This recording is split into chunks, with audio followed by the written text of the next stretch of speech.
Life is a war of all directions of the life. જિંદગી એ એવું યુદ્ધ છે કે જે જીવનની બધી દિશાઓમાં લડવું પડે છે. What a classic presentation. જીવનમાં જિંદગી ચારે બાજુથી સળગતી છે. જે દિશામાં તમે નજર નાખો ત્યાં ભડકા જ ભડકા છે. સામાજિક દિશાની ભડતી, આર્થિક દિશામાં ભડકો. કઈ દિશામાં ભડકો નથી. સમાજ ચીસો પાડે, આર્થિક ચીસો પાડે,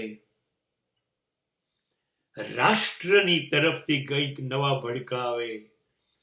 અને હજી કુદરતના ભડકા તો બાપ રે, એનો કોઈ ઉકેલ નથી. કુદરતનું મગજ જાય તો કે જા, પૂર, દુકાળ, ધરતીકંપ, હુલ્લડ અને યુદ્ધ. કઈ કઈ બાજુ માણસે લડવું દરેક સરહદ પર. ઓ બાપરે, વાળ માથાના ખેંચે. કઈ બાજુ લડવું યાર? એકલો હું અને કાં તો કુદરત, સમાજ, દેશ, કુટુંબ, પૈસા બધા મારી વિરુદ્ધમાં.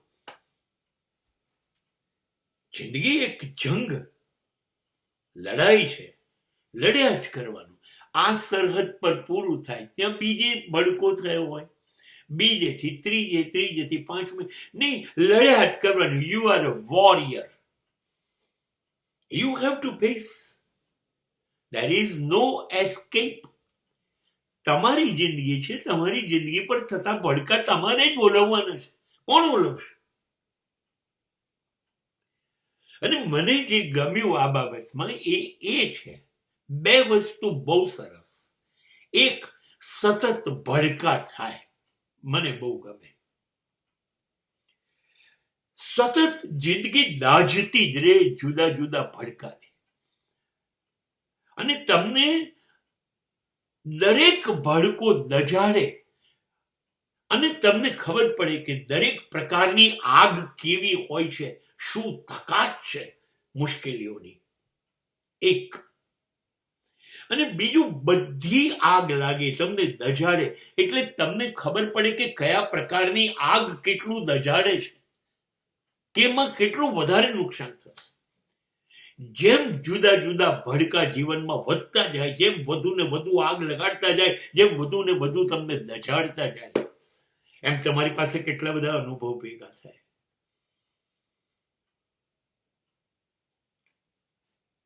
એક દિવસ પછી આમ ઉભા રહી જશો હાથ ખુલ્લા કરીને. આવો, જેટલો દજાડવો એટલો દજાડ, કેમ કે દાઝવાના બધા પ્રકારની આગ મને દજાડી ચૂકી છે. હવે તું શું કરીશ? આવ.